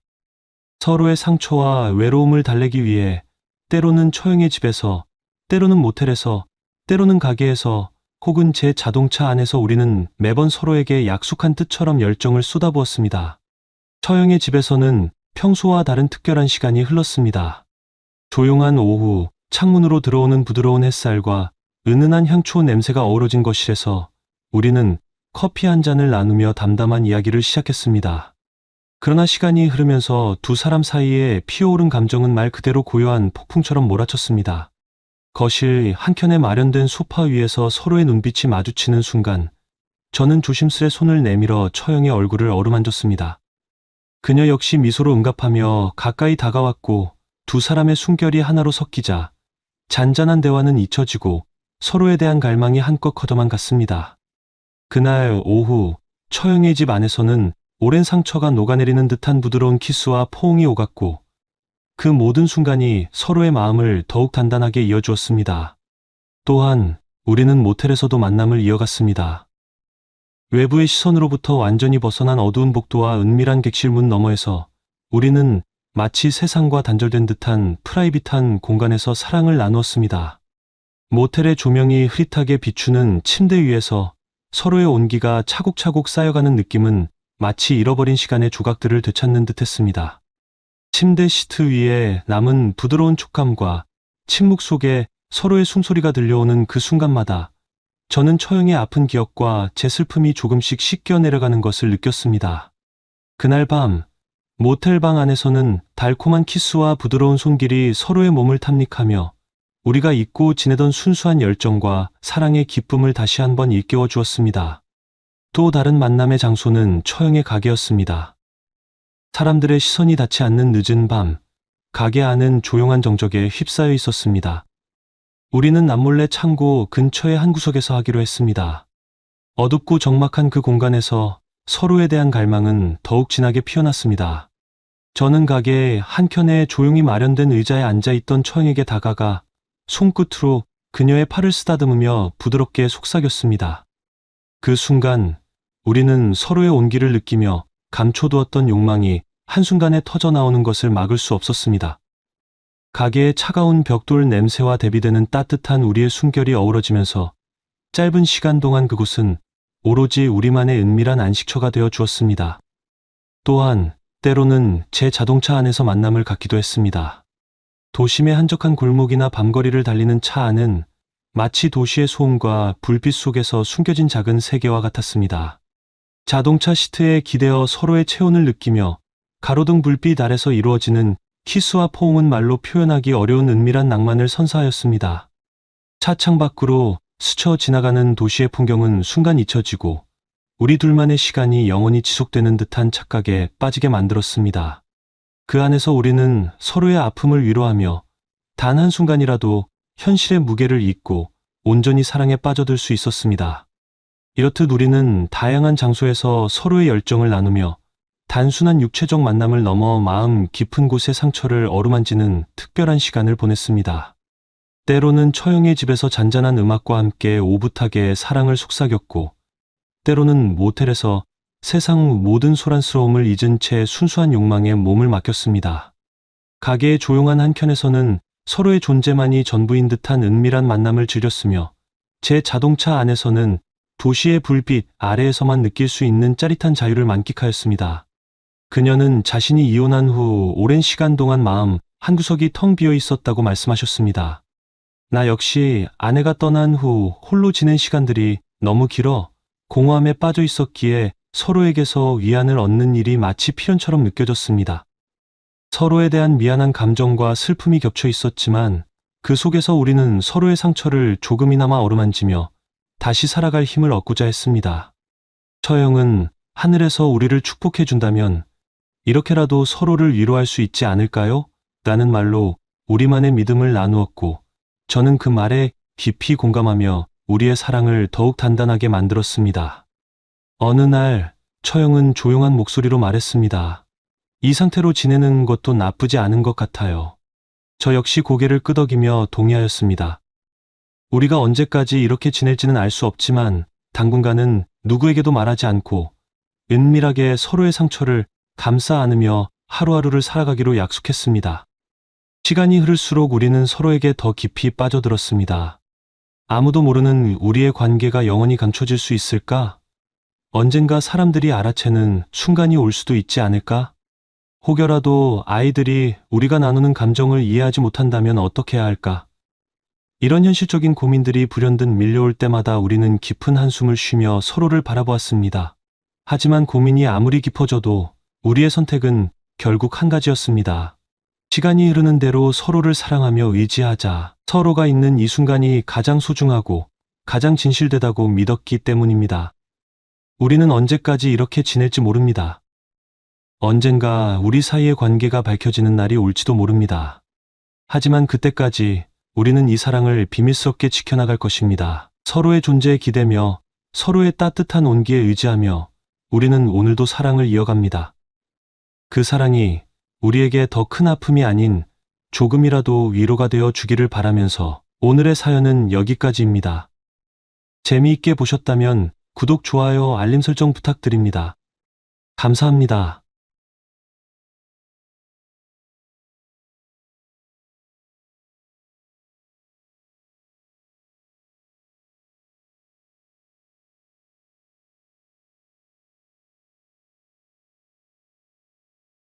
형수님이 갑자기 저를 껴안더니 벽에 밀어붙이고 제 입술을 물었습니다.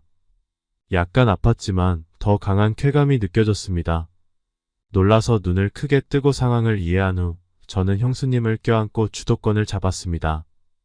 여자를 처음 키스해본 저는 서툴기 짝이 없었지만 형수님은 도망가지 않았습니다. 어두운 복도에서 형수님의 따뜻한 체온에 저는 거의 폭발할 것 같았습니다. 단순한 키스에 만족할 수 없었던 저는 빠르게 열쇠를 꺼내 문을 열고 형수님을 소파로 옮겼습니다. 안녕하세요. 저와 형은 어릴 적 부모님께서 사고로 일찍 돌아가셔서 할머니 손에서 자랐고 그마저도 할머니가 제 나이 11살 때 노안으로 돌아가시면서 우리는 고아가 되었습니다. 형은 저보다 8살 많았고 대학 진학을 포기하고 19살부터 저를 먹여 살리려고 생업에 뛰어들었습니다. 형 덕분에 저는 국내 명문대에 들어갔고 악착같이 공부를 해서 전액 장학금으로 대학을 마쳤습니다. 형은 저의 졸업을 앞두고 3년 사귄 형수님과 7개월 전에 결혼식을 올렸습니다. 그리고 제가 금융회사에 취직을 했다는 소식을 듣고 형과 형수님은 맛있는 한우를 사준다며 같이 차를 타고 이동하다 대형 교통사고를 당하고 말았습니다. 병원에서 깨어났을 때 가장 먼저 본 사람은 형수인 박지연이었습니다. 그녀는 아직도 사고 당시의 옷을 입고 있었고 긴 생머리가 뒤엉켜 있었습니다. 그녀의 큰 눈은 눈물로 벌겋게 부어 있었습니다. 그제야 저는 형이 없다는 사실을 알게 되었습니다. 형이 위기 순간 우리를 보호하려고 핸들을 꺾어서 형수님은 타박상 정도만 입었고 저는 다리가 골절됐고 척추에 충격을 가해서 의사 말로는 빠르면 반년 정도는 지나야 회복될 수 있다고 했습니다. 만약 상처가 감염되면 상황이 더 나빠질 수 있다고 했죠. 부모님이 일찍 돌아가시고 왕래하는 친척도 없었습니다. 사실 저는 형이 키워준 것이나 다름없는데 이제 형마저도 떠나버렸습니다. 형수님은 큰 슬픔 속에서도 장례를 치르고 저를 돌봐주느라 바빴습니다. 큰 충격을 받은 저는 저 때문에 형님이 돌아가셨다는 자괴감에 나날이 우울해 갔으며 여러 번 안 좋은 생각을 했었습니다. 형수님은 이런 저를 보며 분노했고 정신 차리라고 뺨을 세게 때렸습니다. 너의 형이 이러려고 너를 살렸니? 너의 형이 지금 너의 모습을 보면 얼마나 가슴 아파할 줄 아니? 네가 잘 살아야지 그래야 네 형이. 형수님은 끝내 말을 멈추고 밖으로 나갔습니다. 저는 형수님의 눈물 글썽이는 모습을 보며 정신 차리기로 했습니다. 형수님이 저를 원망하지 않는 것만 해도 다행인데 매일 다양한 국을 끓여주고 음식도 만들어주셨습니다. 처음에 제가 전혀 움직일 수 없을 때는 매일 제 몸을 닦아주셨죠. 형수님이 따뜻한 수건을 들고 제 몸을 닦아주실 때 그녀의 빨개진 귀를 보고 저는 숨을 참고 천장을 바라보며 아무렇지 않은 척했습니다. 나중에 제가 조금 회복되었을 때 의사 선생님은 벽을 짚고 복도를 천천히 걸으라고 하셨습니다. 형수님은 운동 시간이 될 때마다 제게 운동하라고 침대 옆에 오셔서 힘없는 어깨로 저를 지탱하며 한 걸음 한 걸음 옮겨주셨습니다. 어느 날 운동 시간이 되었는데도 형수님이 오지 않아서 저는 스스로 일어나 보기로 했습니다. 몇 번 자세를 바꿔가며 힘을 주다 드디어 일어설 수 있었죠. 폭도를 천천히 걸으며 땀이 나기 시작했습니다. 형수님께 제가 일어설 수 있다는 것을 보여드리고 싶어졌죠. 그런데 폭도 끝에 있는 코너를 돌자 형수님이 얼굴을 가리고 울고 있는 모습이 보였습니다. 그 후 전화가 울렸고 대화를 통해 형수님이 왜 슬퍼하는지 알게 되었습니다. 형수님은 저를 돌보느라 자주 휴가를 내셨고 그로 인해 회사에서 해고된 것이었습니다. 형수님의 떨리는 어깨를 보면서 저는 말로 표현할 수 없는 감정을 느꼈습니다. 4개월이 좀 넘었을 때 형수님은 저의 고집에 이기지 못해 재퇴원을 허락해 주셨습니다. 저는 빨리 걸을 수 있게 되길 원했고 빨리 일을 해서 돈을 벌고 싶었습니다. 형수님에게 모든 생활 부담을 지우지 않으려고 했던 거죠. 저는 대학교 때도 계속 장학금을 받았고 2학년 때는 창업한 선배와 함께 프로젝트를 하면서 많은 경험을 쌓았습니다. 졸업 전에 이미 한 금융회사에서 고액 연봉을 제안받았지만 그 교통사고로 인해 모든 것이 중단되었습니다. 집에 돌아간 첫날 밤 저는 이미 잠이 들었지만 갑자기 소변이 마려워 형수님을 불러 도움을 청하려고 했습니다. 그런데 화장실에서 물 흐르는 소리가 들렸습니다. 형수님은 저녁에 이미 샤워를 하셨는데 왜 밤에 또 씻고 있는지 의아했습니다. 생각하던 중 물소리 속에서 형수님의 불안한 목소리가 섞여 들렸습니다. 그제서야 형수님이 무엇을 하고 있는지 깨달은 저는 잠이 확 달아났습니다. 스스로에게 형수님도 겨우 26살의 젊은 여자라는 사실을 되새기며 욕망을 억제하기 어려웠을 거라고 이해하려 했습니다. 우리 집은 옛날 24평 아파트라 화장실이 한 개밖에 없었습니다. 저는 다시 방으로 들어갔고 잠시 후 형수님이 나오는 소리가 들렸습니다. 애써 잠을 청하려 했지만 소변이 점점 더 마려워졌습니다. 참다 결국 형수님을 부를 수밖에 없었죠. 형수님은 제가 깨어있는 것을 예상하지 못한 듯 깜짝 놀라셨고 얼굴에 약간의 홍조가 돌았습니다. 약간 당황한 듯한 표정으로 왜 그러냐고 물었을 때 저는 아무것도 모르는 척하며 화장실에 가고 싶다고 말했습니다. 형수님은 미소 지으며 한숨 돌린 듯 저를 부축해 화장실로 데려갔습니다. 막 샤워한 뒤라 바닥이 미끄러우니까 조심해라고 말씀하시며 문을 닫고 나가셨습니다. 저는 손잡이를 잡고 화장실에 서 있었지만 통증 때문에 소변을 볼 수 없었습니다. 화장실의 수증기는 아직 다 날아가지 않았고 세면대 위에는 형수님이 정리하지 않은 옷과 클렌징 폼, 바디워시 등이 있었습니다. 그 옷들을 바라보며 갑자기 심장이 빨리 뛰고 숨이 가빠졌습니다. 세면대 쪽으로 조심스럽게 다가갔습니다. 방금 수술한 다리라 극심한 고통을 느껴야 정상인데 그 순간은 통증이 하나도 느껴지지 않았습니다. 그 옷은 아이보리색의 롱드레스로 저녁 식사 후 형수님이 갈아입은 옷이었습니다. 그 원피스는 아직 따뜻한 온기를 머금고 있었습니다. 저는 처음 형수님을 만났을 때의 장면이 떠올랐습니다. 그날도 롱드레스를 입고 있었지만 그 드레스는 그녀의 몸이 아니라 우리 집 거실 바닥에 있었습니다. 저는 서울 출신이고 대학도 집이랑 지하철 20분 거리에 있기에 통학을 했습니다. 대학교 1학년 때의 어느 날 몸이 좋지 않아 오후 수업을 듣지 않고 집으로 갔습니다. 집은 옛날 집이라 열쇠로 여는 구조였는데 현관문을 여는 순간 거실 바닥에 흩어져 있는 아이보리의 롱 드레스가 눈에 띄었습니다. 그 옆에는 검은 금속 버클의 가방과 크리스탈 샌들이 어질러져 있었고 그것들은 살짝 열린 침실문까지 이어져 있었습니다. 그 순간 전에 형이 전화로 애매하게 말했던 회사의 예쁜 여직원하고 썸을 탄다는 말이 생각났고 형이 드디어 그녀와 연애를 시작한 것이라고 추측했습니다. 사실 저는 가정 환경 때문에 연애에 큰 관심이 없었지만 지금 눈앞에 펼쳐진 이 장면은 전혀 다른 충격을 주었습니다. 저는 이 광경을 더 이상 봐서는 안 된다고 생각했지만 발을 뗄 수가 없었습니다. 결국 저는 한참 뒤에 둘이 일을 마치고 나오려는 걸 보고 허겁지겁 도망쳤고 여름방학이 돼서야 형이 그녀를 데리고 와서 식당에서 식사를 했습니다. 그제서야 그녀의 이름이 박지연이고 저보다 3살 많으며 강원도 출신이라는 것을 알게 되었습니다. 그날 식사 자리에서 저는 계속 고개를 숙이고 있었습니다. 형은 저를 보며 여자와 교류할 기회가 적어서 부끄러워한다고 웃었습니다. 그날 생각을 하며 제 호흡은 점점 가빠지고 손이 떨리기 시작했습니다. 천천히 세면대 위에 롱 드레스를 집어들었는데 시간이 많이 흘렀는지 그 감촉이 더 생생하게 다가왔습니다. 그때 형수님이 문을 두드리며 무슨 일이 있느냐고 물었습니다.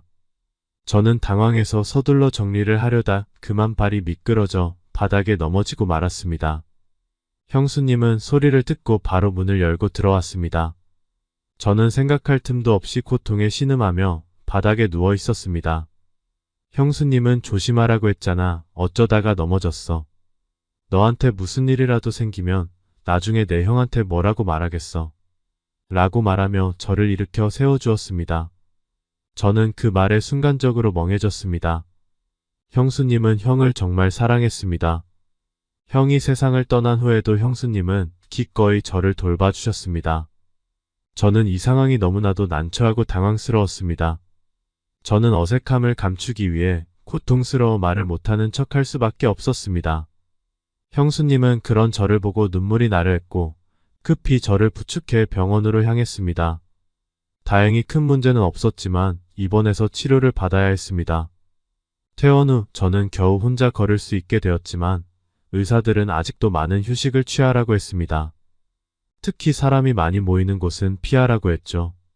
형수님은 다시 직업을 구하셨는데 이번에는 보험회사에서 일하게 되었습니다. 그곳은 성과 압박이 컸고 형수님은 매일 아침 일찍 나가서 늦게 들어왔습니다. 부모님이 남긴 이 아파트는 40년 된 구축석다리 아파트로 우리 집은 6층인데 엘리베이터가 없어서 저는 아직 자유롭게 계단을 오르내릴 수 없었습니다. 그래서 대부분의 시간을 집에서 보냈고 집안일을 깨끗하게 해놓았습니다. 형수님이 좋아하는 요리도 여러 가지 배웠습니다. 5월 25일은 형수님의 생일이었지만 형수님은 기억하지 못하는 듯 했습니다. 아침 출근 전 제가 저녁에 일찍 올 수 있냐고 물었더니 형수님은 잠시 생각하다가 그럴 수 있을 것 같다고 했습니다. 형수님이 나간 후 저는 바로 인근 마트 어플로 장을 보고 생일 케이크를 주문했습니다. 형수님은 원주에서 대학을 다니고 졸업 후 직장에서 형을 만났습니다. 올해 형은 없지만 제가 형수님의 생일을 챙겨드리고 싶었습니다. 저녁 6시가 되어 저는 식탁에 앉아 형수님을 기다렸습니다. 폭도에서 들리는 발소리에 귀를 기울이며 기대하고 또 실망했습니다. 7시가 되었을 때 더 이상 참을 수 없어서 형수님에게 전화를 걸었지만 휴대폰은 꺼져 있었습니다. 저는 순간 불안해졌습니다. 그동안 걷는 것이 많이 나아졌지만 형수님은 계속해서 계단을 조심하라고 당부하셨습니다. 저는 형수님에게 또 다른 걱정을 끼치기 싫었지만 이 상황에서는 형수님이 무슨 일이 생긴 건 아닌지 걱정되었습니다. 콜택시를 부르고 외투를 입고 휴대폰을 들고 집을 나섰습니다. 계단을 내려가는 것이 느렸지만 조심스럽게 한 걸음씩 안전하게 내려갔습니다. 택시를 타고 먼저 형수님의 회사로 갔지만 건물 안은 깜깜했습니다. 어떻게 해야 할지 몰라 망설이던 차에 형수님이 얼핏 오늘 어느 한 회사에 보험 업무가 있어 그 회사에 간다고 들은 것 같았습니다. 일단 가보자는 마음으로 택시를 타고 그 회사로 향했습니다. 그 회사에 도착하니 이미 저녁 9시가 넘은 시간이었습니다. 택시에서 내리자마자 그 회사 근처 식당을 돌아다녔습니다. 그리고 한 식당 앞에서 몇 명의 중년 남성들이 한 작은 체구의 젊은 여성을 둘러싸고 있는 것을 보았습니다. 가까이 다가가서 확인하니 형수님이었습니다. 형수님은 약간 취한 듯 보였지만 여전히 가방을 들고 몸을 보호하려고 애쓰고 있었습니다. 그러나 그녀는 무기력해 보였고 남자들의 손길을 막을 힘이 없어 보였습니다. 저는 주먹을 꽉 쥐고 다리의 불편함을 숨긴 채 최대한 당당한 걸음으로 그들 앞에 섰습니다. 남자들은 저를 보고 잠시 멈칫하며 형수님에게서 손을 뗐습니다. 그동안 제가 다리는 불편했지만 상체 운동은 꾸준히 해왔습니다. 저는 키가 크고 어깨가 넓어서 첫인상은 꽤 위압적으로 보였을 겁니다. 그들을 한번 쓱 본 후 형수님을 품에 끌어안았습니다. 그중 한 명은 술에 취해 얼굴이 붉게 변한 뚱뚱한 남자였습니다. 그가 저를 보고 손가락질하며 물었습니다. 너 누구야? 저는 그의 라는 말을 다 끝내기도 전에 형수님이 제 손을 꽉 잡으며 말했습니다. 제 동생이에요. 친동생. 남자들은 다시 웃으며 빈정댔습니다. 어느 동생이 이렇게 데리러 오냐고. 형수님은 그들을 화나게 하지 않으려고 애써 웃으며 대답했습니다. 정 이사님, 김 부장님 정말 제 친동생이에요. 오늘은 제가 몸이 좀 안 좋아서 여러분께 실망을 끼쳤네요. 다음 기회에 또 다시 재밌게 술 마셔요. 그 모습에 저는 더욱 화가 났지만 형수님이 곤란해질까봐 참기로 했습니다. 그 남자들은 단순히 잠깐 즐기려 했을 뿐이라 제가 끼어들자 더 이상 형수님을 괴롭히지 않았습니다. 형수님은 잠시 정신을 차렸지만 차에 타자마자 제 어깨에 기대어 잠이 들었습니다. 형수님은 오늘 타이트한 정장 스커트를 입고 있었습니다.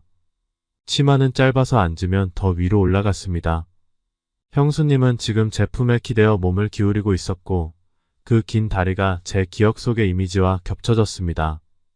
저는 창밖으로 빠르게 지나가는 가로등과 풍경을 보며 이를 악물고 참았습니다.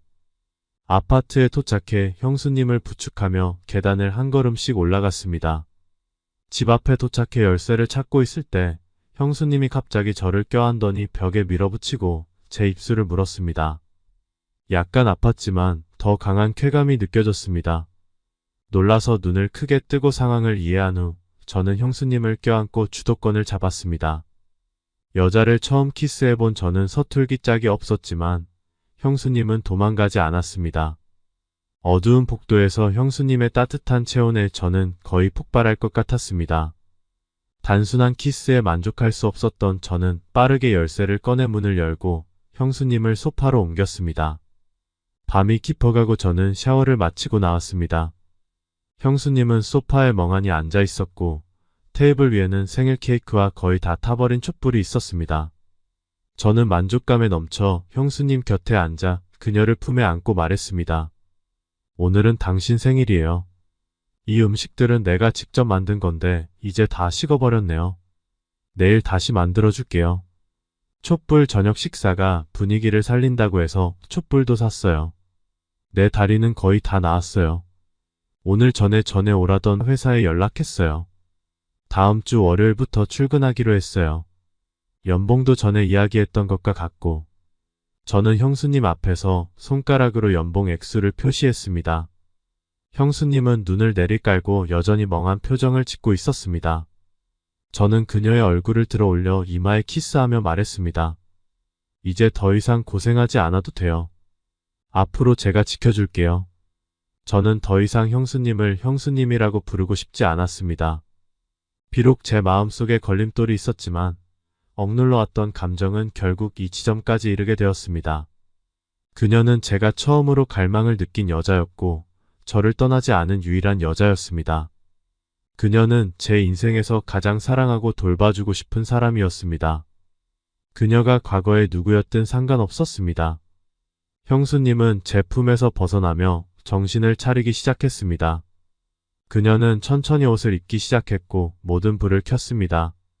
밝은 빛이 눈부셔 저는 눈을 감았습니다.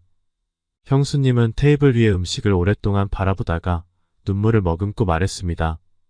미안해. 오늘 내가 술을 너무 많이 마셨어. 내가 너를 너의 형으로 착각했어.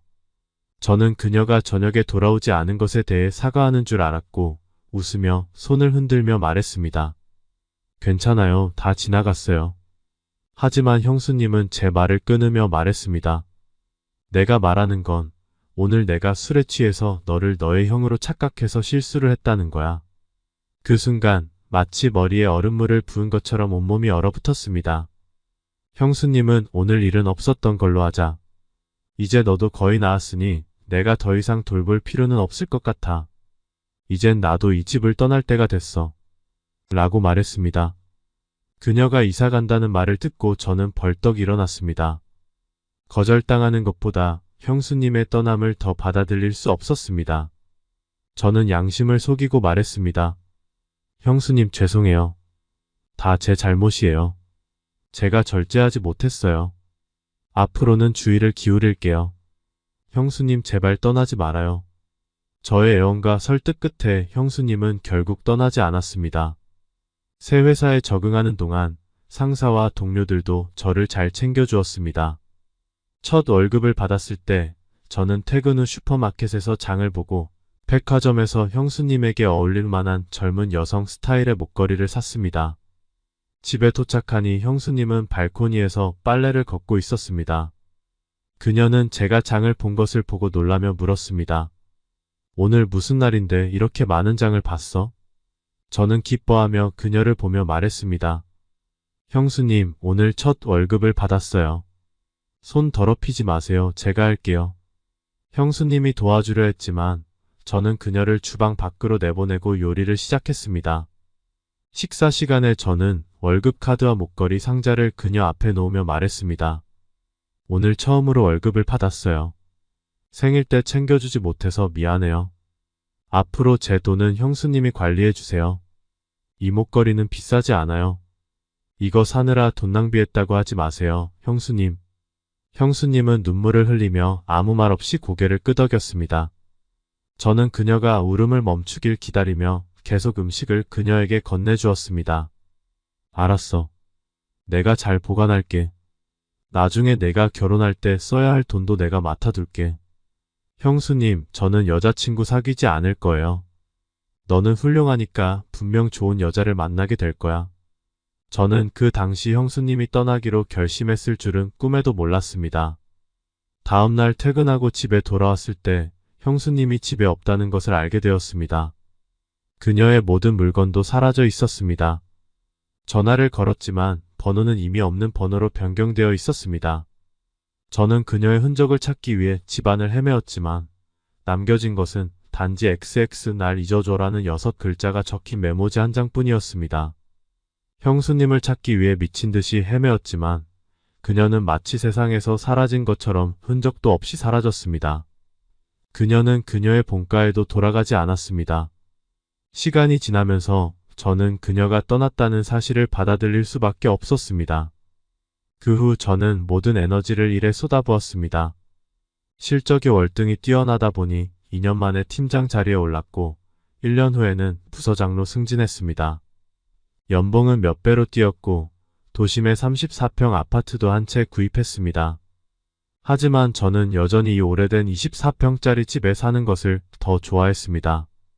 이곳에는 제 어린 시절의 추억, 부모님과의 추억, 형과의 추억, 그리고 형수님과의 추억도 남아 있었습니다.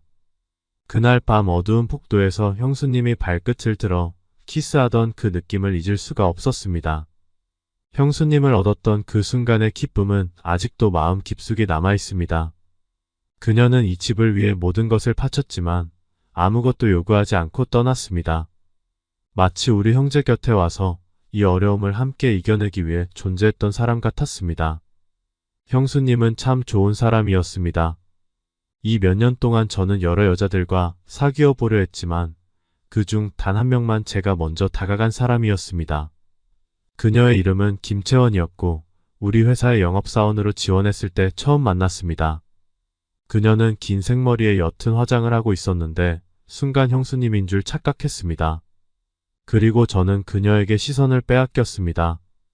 그녀가 저를 힐끔 쳐다볼 때 그 눈빛은 순수하고 청초하며 약간의 수줍음도 느껴졌습니다. 저는 그녀를 우리 팀에 남기기로 했고 그녀는 저의 팀원이 되었습니다. 그녀의 업무 능력은 그다지 뛰어나지 않았지만 저는 그녀에게 반복적으로 설명해주는 것도 전혀 귀찮지 않았습니다. 그녀에게는 나 자신도 놀랄 정도의 인내심을 발휘할 수 있었습니다. 정규직으로 전환되었을 때 김채원은 저에게 감사의 메시지를 보냈고 저녁 식사에 초대했습니다. 저는 흔쾌히 응했습니다. 그날 저녁 그녀는 아이보리색의 롱드레스를 입고 있었는데 목선이 깊게 파이고 허리 양쪽에 트임이 있는 디자인이었습니다. 그 드레스는 그녀의 청순함을 약간 깨뜨리는 느낌이었습니다. 저녁 식사 후 그녀는 약간 취한 듯 제게 기대며 집까지 데려다 줄 수 있냐고 물었습니다. 저는 대리운전을 불러 그녀의 집으로 향했습니다. 그녀의 집은 지하철 옆 오피스텔이었고 깔끔하게 정리되어 있었습니다. 그녀의 나이 또래 여자들이 좋아할 만한 스타일이었습니다. 집에 들어서자 그녀는 저를 벽에 밀치고 고개를 들어 제게 키스하기 시작했습니다. 한편으로는 제 셔츠 단추를 풀기 시작했는데 그 손길이 매우 능숙했습니다. 저는 그녀에게 물었습니다. 콘돔 있니? 그녀는 모호하게 제 목을 살짝 깨물며 그녀가 피임약을 먹을 수 있다고 말했습니다. 그 순간 저는 흥미가 거의 사라졌습니다. 그녀가 천천히 제 앞에 무릎을 꿇으려 할 때 저는 그녀의 손을 잡고 일으켰습니다. 미안해, 오늘은 내가 술을 너무 많이 마셨어. 그렇게 말하며 그녀의 당황한 눈빛을 뒤로하고 셔츠 단추를 채우고 차 열쇠를 집어들고 떠났습니다. 이후 김채원은 몇 번 더 저를 찾았지만 제가 냉담하게 대하자 더 이상 찾아오지 않았습니다. 그녀는 형수님보다 훨씬 영리하고 현실적이었습니다. 입사 1년 후 그녀는 이 회사를 발판으로 삼아 다른 회사로 이직했습니다. 그 후로 1년이 지나 저는 업무상 부산지사로 2달간 내려가야 했습니다. 저를 맞이한 매니저 이현수는 저와 같은 나이였고 부산에 먹고 놀 수 있는 장소들에 대해 잘 알고 있었습니다. 저녁 식사 후 그는 저를 고급 클럽으로 데려갔습니다. 그는 몇 명의 미녀들을 불러 선택하라고 했습니다. 둘을 골라서 카드 게임 하세요. 하지만 저는 흥미가 없어 좋은 술 몇 병을 주문하고는 술을 잘 마신다고 말했습니다. 그는 크게 웃으며 말했습니다. 잘 찾아오셨네요. 여기에는 좋은 술과 미녀가 가득하답니다.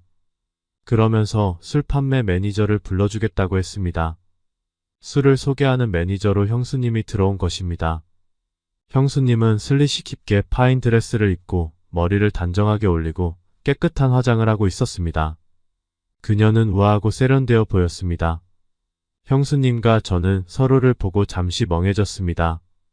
형수님은 재빨리 저의 시선을 피하며 다양한 양주를 소개하기 시작했습니다. 4년 만에 다시 본 형수님은 전혀 변하지 않았고 오히려 더 매력적이었습니다. 저는 그녀를 넋놓고 바라보았고 술의 이름들은 하나도 기억나지 않았습니다. 옆에 있던 이현수는 저의 이상한 반응을 눈치채고는 저와 형수님을 번갈아 보았습니다. 그는 제 귀에 대고 말했습니다. 여기 술을 소개하는 매니저는 손님을 접대하지 않습니다. 하지만 원하시면 제가 도와드릴 수 있습니다. 저는 고개를 저으며 말했습니다. 필요 없어요. 그건 그녀에게 모욕이 될 거예요. 그날 밤 저는 많은 술을 주문했습니다. 중간에 이현수가 화장실에 간 사이 형수님이 저에게 다가와 앉으며 술을 줄이라고 말했습니다. 그녀의 손을 잡아 가슴에 얹고 목이 메인 채로 물었습니다. 당신이 정말 나를 걱정하는 건가요? 정말 나를 신경 쓰는 건가요? 형수님의 눈은 붉어졌고 눈물이 뚝뚝 떨어졌습니다. 미안해. 저는 눈물이 핑 돌며 그녀를 끌어안고 말했습니다. 당신이 없는 동안 내가 어떻게 지냈는지 알아요?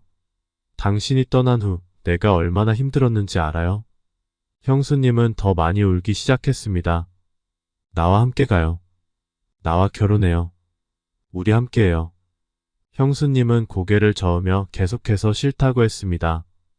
저는 그녀를 강제로 데리고 나와 택시에 태워 호텔로 데려갔습니다. 그날 밤 저는 술에 취해 난동을 부렸고 형수님은 밤새 울었습니다. 저는 그녀에게 돌아와서 저와 함께 살고 결혼하자고 말했지만 그녀는 거부했습니다. 결국 그녀는 아이와 함께 있어야 한다고 말했습니다. 아이라는 단어를 들었을 때 저는 멍해졌습니다. 형수님은 서울을 떠난 지 2년 후 재혼했다고 했습니다. 작년에 이혼했고 아들은 그녀와 함께 지낸다고 했습니다. 야근할 때는 함께 사는 좋은 친구가 아이를 돌봐준다고 했습니다. 형수와의 재회는 저를 깊은 좌절과 분노로 몰아넣었습니다. 마음속의 시기와 아픔, 심지어는 분노까지 느꼈습니다. 형수님이 왜 갑자기 낯선 사람과 결혼하고 그에게 아이를 낳아준 것인지 이해할 수 없었습니다. 이혼 후 혼자 아이를 키우는 삶을 선택한 그녀의 결정에 더욱 혼란스러웠습니다.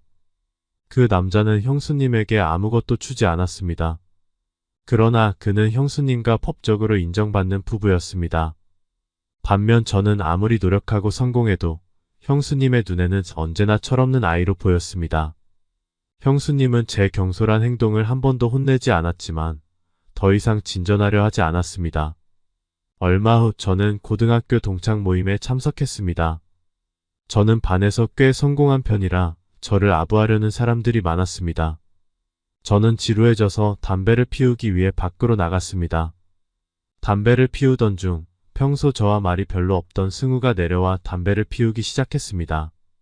승우는 우리 동네에서 가장 큰 산부인과에서 의사로 일하고 있었습니다. 그는 저를 보며 망설이다가 결국 제 어깨를 툭 치며 물었습니다. 야, 너 형수님 잘 지내? 저는 그가 왜 갑자기 형수님에 대해 묻는지 의아해하며 물었습니다. 왜 갑자기 형수님 얘기를 해? 형수님을 알아? 승우는 잠시 생각하더니 조심스럽게 말했습니다. 내 형수님 그 아이를 낳았어? 저는 담배를 피우던 손이 떨리며 물었습니다. 무슨 아이? 승우는 연기를 내뿜으며 설명했습니다. 내가 실습할 때 내 형수님이 피검사와 임신 검사를 받으러 왔었어. 그때 내 형이 죽은 지 거의 1년이 되었는데 그 아이가 누구야 알겠어? 그 후로는 안 보였어. 아마 다른 병원으로 갔을 거야. 내 형이 그렇게 빨리 세상을 떠났으니 형수님이 임신했을 때 사람들이 뭐라 했겠어? 제 심장은 요동쳤고 목소리는 떨렸습니다. 승우야, 내가 형수님의 진료 기록을 좀 찾아줄 수 있을까? 왜? 확인하고 싶은 게 있어. 다음 날 승우는 형수님의 진료 기록을 저에게 보내주었습니다. 형수님이 임신 확인을 받은 날짜는 제가 형수님과 그 일이 있은 3주 후였습니다. 그 순간 저는 형수님이 임신을 알게 된 후 저와 함께하는 것이 두려워 혼자 아이를 품고 서울을 떠났다는 사실을 깨달았습니다. 이 사실을 알게 된 저는 더 이상 평온할 수 없었습니다.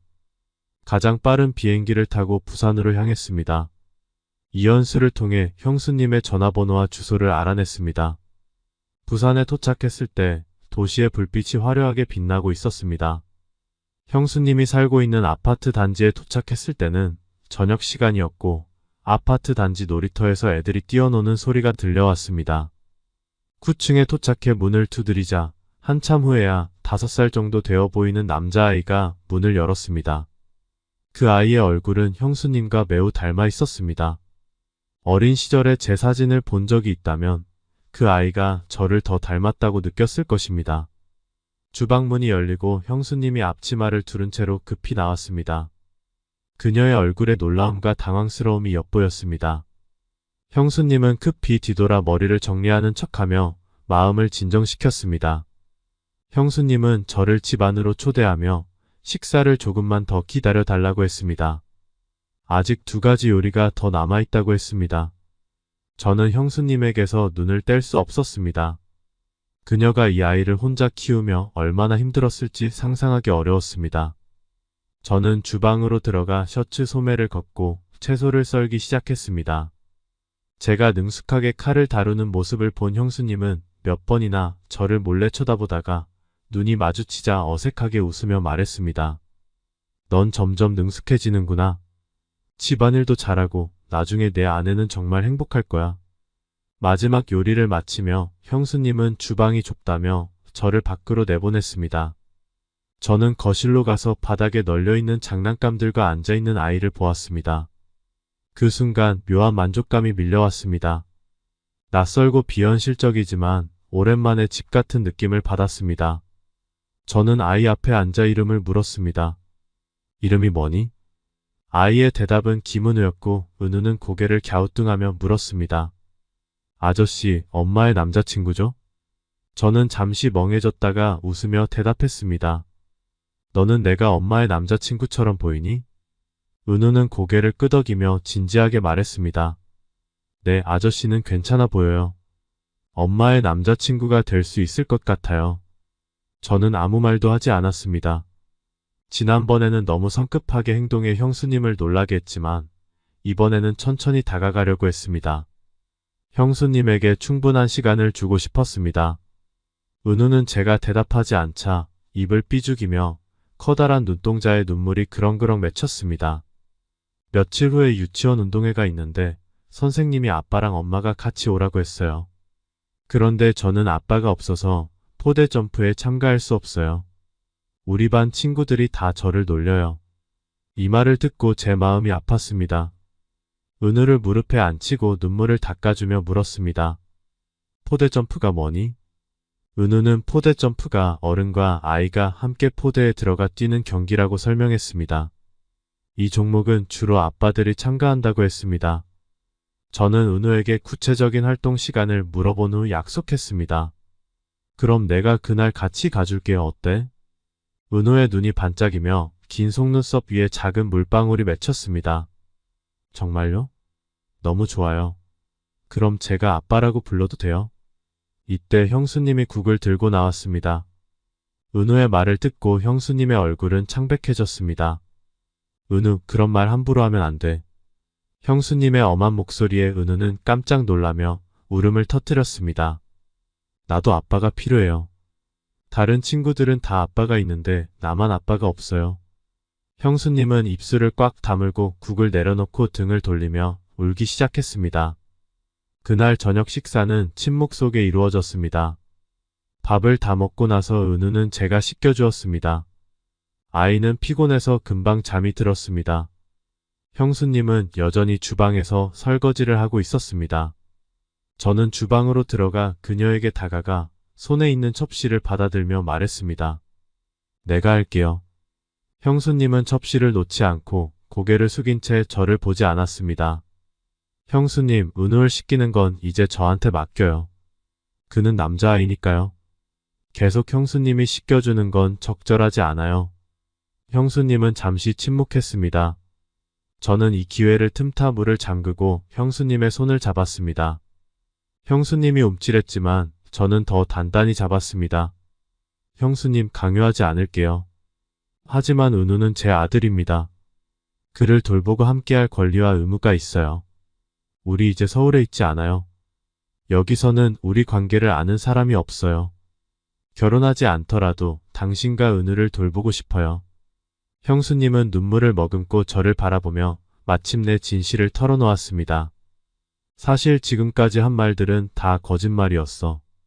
그날 화장실에서 내가 내 치마로 무엇을 했는지 알고 있었어. 그날 내 생일에 너를 형으로 착각한 게 아니었어. 난 그저 내 감정을 마주할 용기가 없었어. 형을 배신하는 것 같았고 나쁜 여자가 되는 것 같았어. 그래서 도망쳤어. 임신을 알게 되었을 때 너무 괴로웠어. 결국 수술대에 누웠지만 너와 내 아이를 지우지 못했어. 형수님은 눈물을 흘리며 말했습니다. 은우에게 미안해. 나는 최선을 다했지만 더 좋은 방법이 없었어. 형수님의 말을 들으며 저는 그녀의 손을 더 꽉 잡고 말했습니다. 형수님, 이제는 괜찮아요. 당신은 더 이상 혼자 힘들게 살 필요 없어요. 제가 있어요. 우리가 함께 할 수 있도록 해줘요. 그 후 저는 부산으로 이직을 했고 은우가 다니는 유치원 근처 고급 아파트를 하나 구입했습니다. 형수님은 제 지원을 받아 술집 매니저 일을 그만두고 화장품 가게를 열었습니다. 그녀의 생일에 저는 그녀에게 청혼했고 형수님은 눈물을 흘리며 승낙했습니다. 우리는 결혼식을 올리지 않았고 아무에게도 알리지 않았으며 은우와 함께 신혼여행을 갔습니다. 그리고 지금 해외로 이민 갈 준비를 하고 있습니다. 아무래도 국내에서 머물다 보면 친인척 지인들을 마주치게 될 텐데 시선이 곱지 않을 겁니다. 저는 사랑하는 여자와 아이가 그런 공경에서 벗어나 완전히 자유로운 환경에서 행복하게 살기를 원합니다. 오늘 이야기는 여기까지입니다. 구독, 좋아요, 댓글로 응원 부탁드립니다. 시청해주셔서 감사합니다.